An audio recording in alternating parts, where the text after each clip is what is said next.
Olá, amigos da Rede Globo. Está começando mais um podcastzinho do soninho. Hoje eu decidi gravar esse episódio já com uma ideia que deu um bocejo aqui, que uma ouvinte trouxe, né? Ela falou, leia um livro no podcast. Eu falei, um dia eu leio, né, um livro. É difícil porque tem que achar um livro aí interessante para ler. Mas quando eu achar, eu leio, né? Um livro com capítulos pequenos, alguma coisa assim, dá para ler em pouco tempo. E aí eu pensei, poxa, eu vou fazer isso hoje. Não tô com ideia para gravar, nada diferente. Só que aqui já tá até cedo, não é nem meia-noite. Mas tô trancado aqui no quarto. Tem meus livros que ficam ali na cabeceira, mas a maioria fica num outro lugar, né? Em outra sala, longe do meu quarto. Tô com preguiça de ir lá buscar, de procurar um livro adequado. Então né, já tô trancado no meu quarto, tá de noite já. Casa tá toda trancada, as portas. Muito ruim. E procurar um livro lá. Então eu falei, vou ler um livro aqui do meu quarto, que tá no meu quarto, só que aí tem um problema. Todos os livros que estão no meu quarto, nenhum é um livro de história, de historinha. São livros sobre, deixa eu ver aqui, de sociologia, de educação, comunismo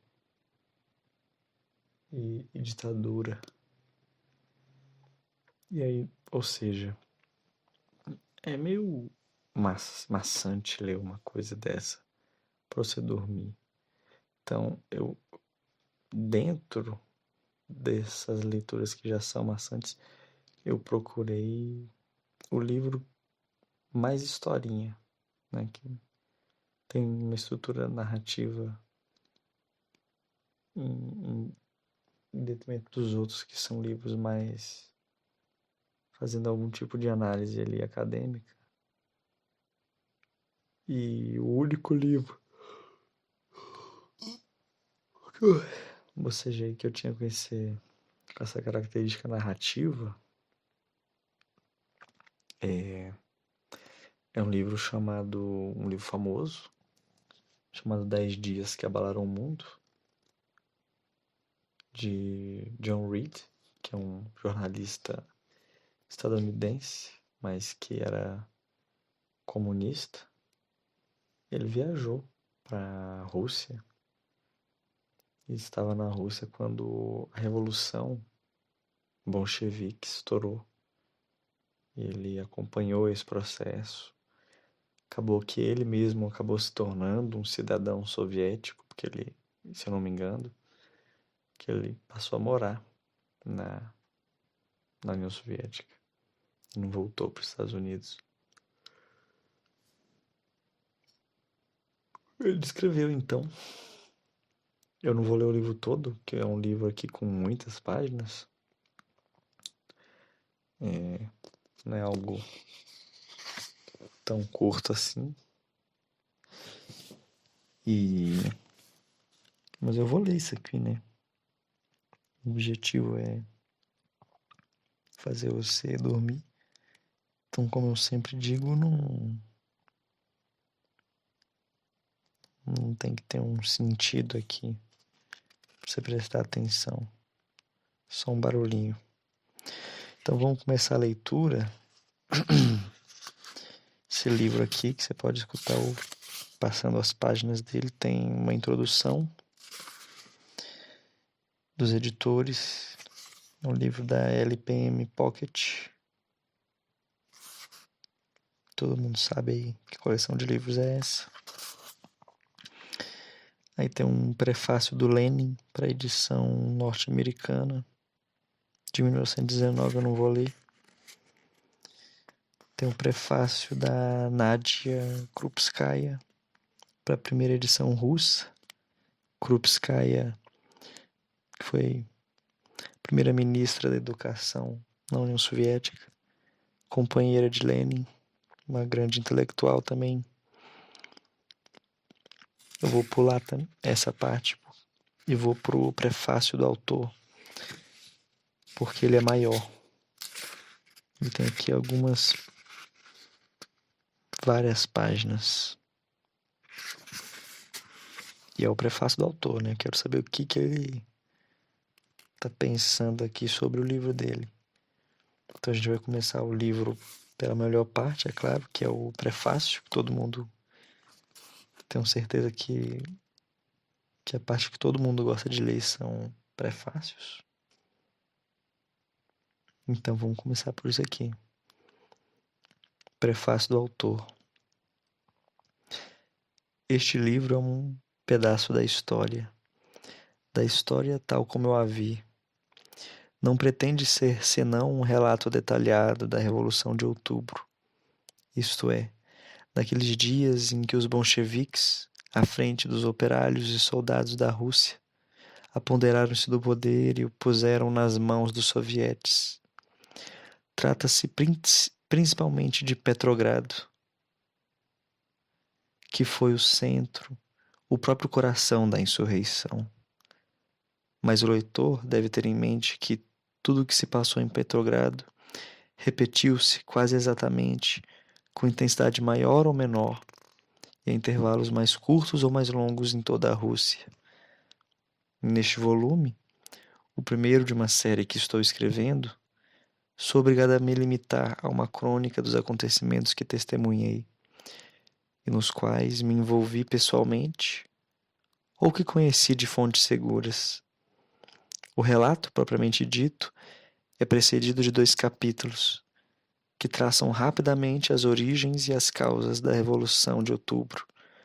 Sei perfeitamente que esses 2 capítulos são de leitura difícil, mas têm conteúdo essencial para a compreensão dos que se seguem. Numerosas questões ocorrerão ao espírito do leitor. O que é o bolchevismo? Em que consiste a forma de governo criada pelos bolcheviques? Uma vez que os bolcheviques lutam por uma Assembleia Constituinte antes da Revolução de Outubro, por que a dissolveram em seguida pela força?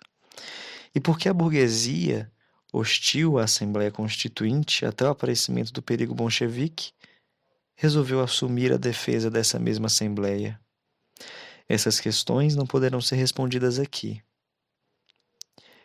Em outro volume, de Kordunov a Brest-Litovsk, em que relata os acontecimentos até a paz com a Alemanha, descrevo a origem e o papel das diferentes organizações revolucionárias, a evolução do sentimento popular, a dissolução da Assembleia Constituinte e a estrutura do Estado Soviético, o desenvolvimento e a conclusão das negociações em Brest-Litovsk. Quero fazer um comentário aqui, que a tradução desse livro, ele tá meio engraçada, porque ele tá traduzindo nomes próprios para o português. Então, quando a gente vem aqui na prefácio de Nadia Krupskaya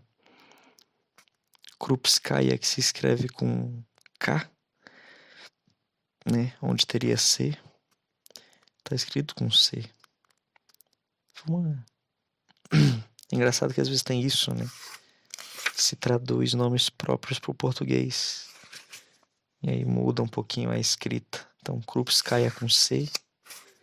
No prefácio do autor aqui, Brest-Litovsk, né? Litovski, que se escreve com K também. Tá escrito QI, com Q1I.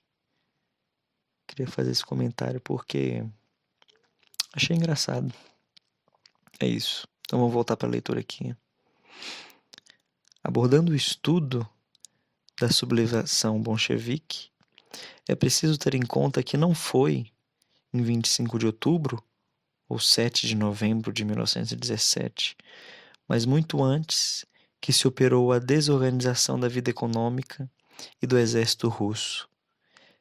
Final lógico de um processo que remonta ao ano de 1915. Os reacionários, desprovidos de escrúpulos que dominavam a corte do czar, haviam decidido deliberadamente a ruína da Rússia, a fim de poderem concluir uma paz em separado com a Alemanha. A falta de armas nas frentes, que teve como consequência a grande retirada do verão de 1915, a falta de víveres nos exércitos e nas grandes cidades, a paralisação da produção e dos transportes em 1916, tudo fazia parte de um plano gigantesco de sabotagem que a Revolução de Fevereiro, no seu justo tempo, impediu que fosse executado até o fim. Durante os primeiros meses do novo regime, com efeito, não obstante a confusão que se segue a um grande movimento revolucionário, como o que acabava de libertar um povo de 160 milhões de almas, o mais oprimido do mundo, a situação interior e a força combativa dos exércitos melhoraram sensivelmente. Mas essa lua de mel teve curta duração. As classes dominantes pretendiam uma revolução unicamente política, que, tirando o poder do czar, o passasse às suas mãos. Queriam fazer na Rússia uma revolução constitucional, segundo o modelo da França ou dos Estados Unidos, ou então uma monarquia constitucional, como da Inglaterra. Ora, as massas populares queriam, porém, uma verdadeira democracia operária e camponesa. William English Welling, no seu livro A Mensagem da Rússia, consagrado à Revolução de 1905, descreve perfeitamente o estado de espírito dos trabalhadores russos, cuja quase unanimidade apoiaria mais tarde o bolchevismo. Diz ele: os trabalhadores compreendiam bem que, mesmo sob um governo liberal, eles se arriscariam a continuar morrendo de fome, se o poder ainda permanecesse nas mãos de outras classes sociais. O operário russo é revolucionário, mas ele não é violento, nem dogmático, nem pouco inteligente. Está pronto para o combate de barricadas, mas estudou suas regras. E caso único entre os operários do mundo inteiro, foi na prática que ele as aprendeu. Está disposto a levar até o fim a luta contra o seu opressor, a classe capitalista. Ele não ignora que existem ainda as outras classes, mas exigem que elas tomem parte francamente no conflito encarniçado que se aproxima. Os trabalhadores russos reconhecem que as instituições políticas norte-americanas são preferíveis às deles, mas não querem trocar um despotismo por outro, o da classe capitalista. Se os operários da Rússia fizeram-se matar e foram executados a centenas em Moscou, em Riga, em Odessa, se eles foram presos aos milhares nas cadeias russas, ou exilados para os desertos ou para as regiões árticas, não foi por obterem duvidosos privilégios dos operários de Goldfields e de Crimply Crack. Nomezinho estranho aí, né? Crimply Crack. Enfim. Fecha aspas aí do comentário do livro do cara e volta para o John Reed. É assim que se desenvolveu na Rússia, no próprio curso de uma guerra exterior, depois da Revolução Política, a Revolução Social que fez triunfar o bolchevismo. o senhor A.J. Sek, diretor do Escritório de Informações Russa nos Estados Unidos e adversário do governo soviético, exprimiu-se da seguinte maneira no seu livro O Nascimento da Democracia Russa, abre aspas. Os estrangeiros constituíram um gabinete, tendo Lenin como presidente do conselho e Trotsky como ministro dos negócios exteriores. Logo depois da Revolução de Fevereiro, sua subida ao poder parecia inevitável. A história dos bolcheviques, depois da Revolução, é a história de sua ascensão constante. Os estrangeiros, os norte-americanos em particular, insistem frequentemente em falar na ignorância dos trabalhadores russos. É exato que eles não possuem a experiência política dos povos ocidentais, mas também é fato que eles estão perfeitamente preparados no que concerne à organização das massas. Em 1917, as cooperativas de consumo contavam com mais de 12 milhões de aderentes. O próprio sistema dos sovietes é um admirável exemplo de seu gênio administrativo. Por outro lado, não há provavelmente outro povo nesse mundo tão familiarizado com a teoria do socialismo e com sua aplicação prática. Fecha aspas. William English Willing escreveu a esse respeito, abre aspas. Os trabalhadores russos, na sua maioria, sabem ler e escrever. A situação extremamente confusa em que se encontrava o país durante anos fez com que eles tivessem a vantagem de possuir por guias não somente os mais inteligentes entre eles, como uma grande parte da classe culta, igualmente revolucionária, que lhes legou o seu ideal de regeneração política e social na Rússia. Fecha aspas. Volta para o John Reed.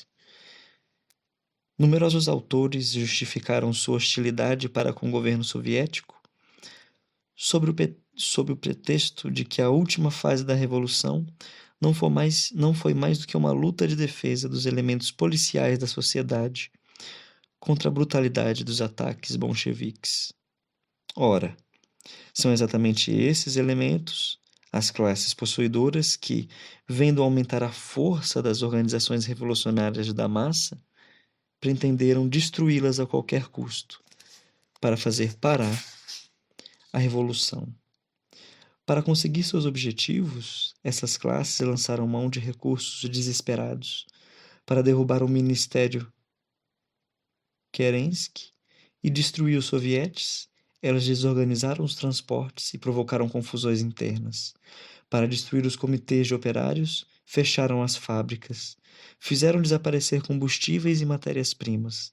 Para destruir os comitês do exército, reestabeleceram a pena de morte e tentaram provocar a derrota militar.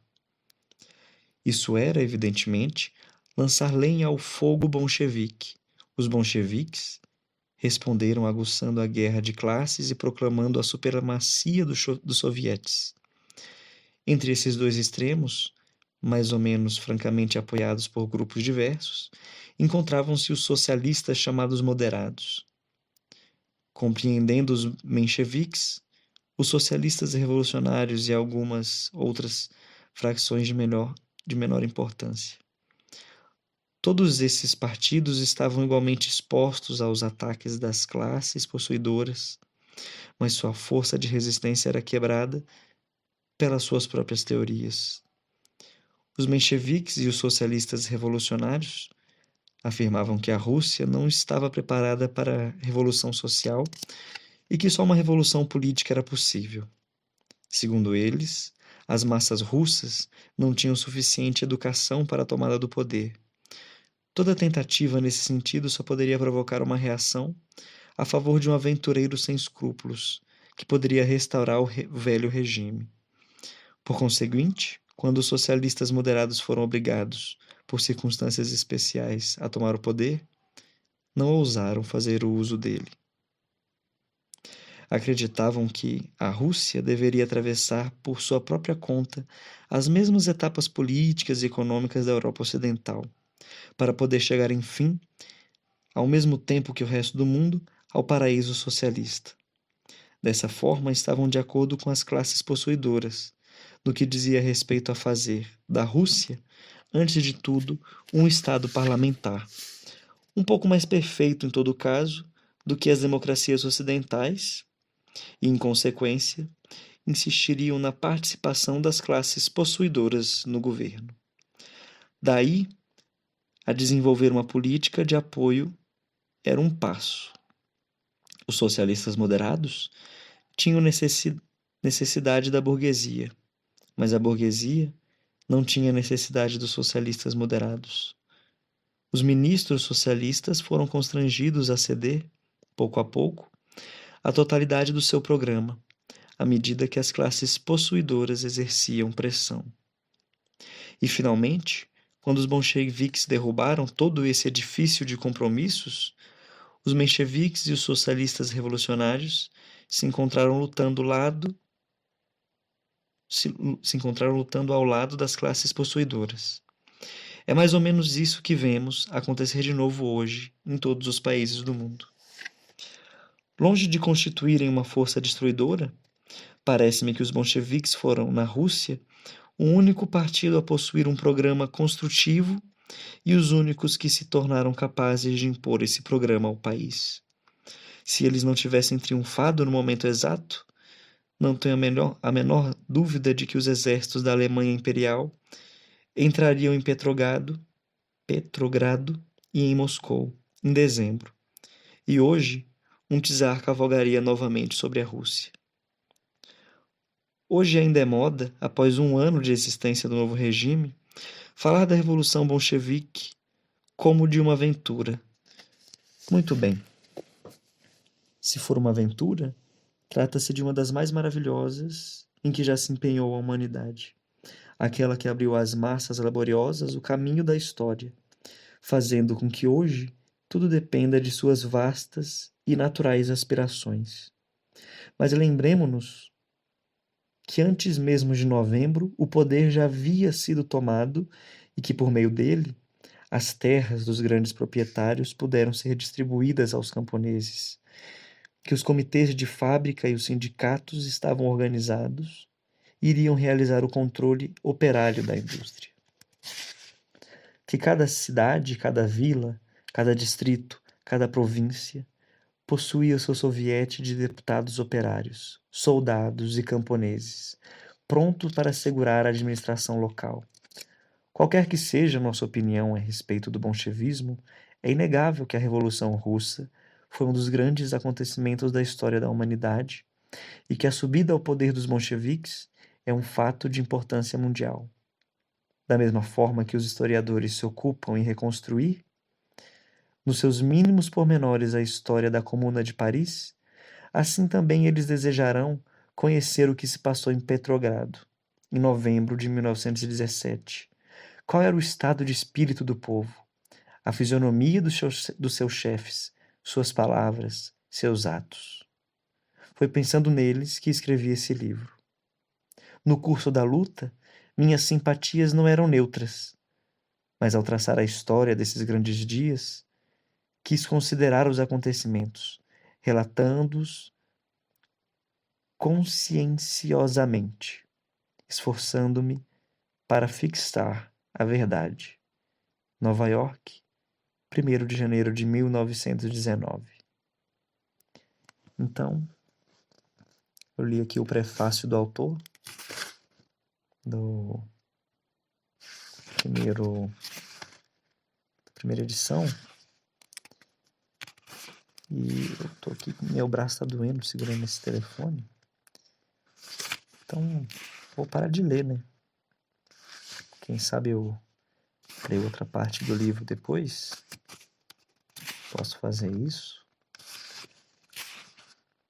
mas vamos ver, né? Se não ficar muito chato fazer isso, que às vezes é bom ler com calma. Eu gosto de ler com calma, que eu lendo assim eu não consigo prestar a devida atenção que eu prestaria lendo silenciosamente. Cá com os meus botões. E Vamos ver. Vou procurar um outro livro. Um outro livro mais interessante, talvez. Mas vou deixar esse episódio aberto aí ao diálogo, onde você pode escrever na caixinha de recadinhos aí do Spotify, que eu vou deixar para quem quiser escrever. Se eu continuo lendo esse livro aqui, né, que é muito grande. Não é muito grande, então também normal, mas enfim. Pro podcast seria grande, né? Ou se eu pego um livro mais uma historinha, que é até bom que a historinha eu vou comentando de uma outra maneira. Ou, foda-se, eu nem leio livro nenhum. Mas vou deixar a caixinha aí pra eventualmente alguém responder. Tchau, tchau.